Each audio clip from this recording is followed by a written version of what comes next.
Hello மக்களே, எப்படி இருக்கீங்க? நான் வந்து தோனி கமல் ஃபார் சேனல்லேருந்து பேசுகிறேன். இது ஒரு சின்ன வீடியோ தான். நான் சமீபத்தில் 2-3 வீடியோ பார்த்தேன். இந்த மாதிரி அம்மா அப்பாவை ஒருத்தன் வந்து பேக்கை தூக்கி போட்டு கீழே நடு ரோட்டில் இறக்கிட்டு அப்படியே அனாதையாக விட்டுட்டு போயிடுறான் அவன். ஸோ இதை வந்து அவன் வந்து மறந்துட்டான், அவனுக்கு ஒரு பையன் இருக்கான் அப்படின்னு சொல்லிட்டு. ஸோ இதுக்கு தான் ஒரு சின்ன வீடியோ இது. ஸோ தயவுசெய்து அப்பா அம்மா உயிரோடு இருக்கும்போது அவங்கள நல்லா கவனிங்க. அவங்கள வந்து யாரும் தயவுசெய்து கை விட்டுறாதீங்க.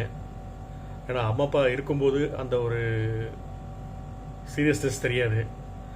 அவங்க இல்லாத போது தான் அந்த ஃபீலிங் தெரியும். ஏன்னா நான் வந்து அதை ஃபீல் பண்ணுறேன். ஏன்னா எனக்கு அப்பாவும் இறந்துட்டாங்க, அம்மாவும் இறந்துட்டாங்க. ஸோ தயவுசெய்து இது வந்து ரொம்ப ஒரு தாழ்மையான வேண்டுகோள். அம்மா அப்பா உயிரோடு இருக்கும்போது ஒன்றும் வேண்டாம், நீங்கள் வந்து அவங்கள வந்து கோவில் கட்டி கும்பிடலாம், வேண்டாம், ஒன்றும் இல்லை, நல்லா பார்த்துக்குங்க. மேரேஜ் ஆன பிறகு, மேரேஜ் ஆகிறதுக்கு முன்னாடியோ வயசானவங்க அப்பா அம்மா இருந்தாங்கன்னா அவங்கள தயவுசெய்து நல்லா பார்த்துக்குங்க. இதுதான் என்னோட ஒரு ஹம்பிள் ரிக்வெஸ்ட் இது. ஏன்னா ரொம்ப கஷ்டமாக இருக்குது அந்த வீடியோலாம் பார்க்கும்போது.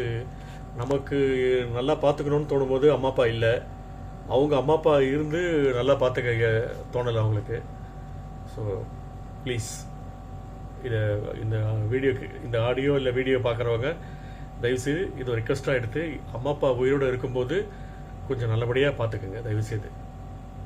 உங்களுக்கு பிடிச்சிருந்தா நீங்கள் சப்ஸ்கிரைப் பண்ணுங்கள். Thank you so much.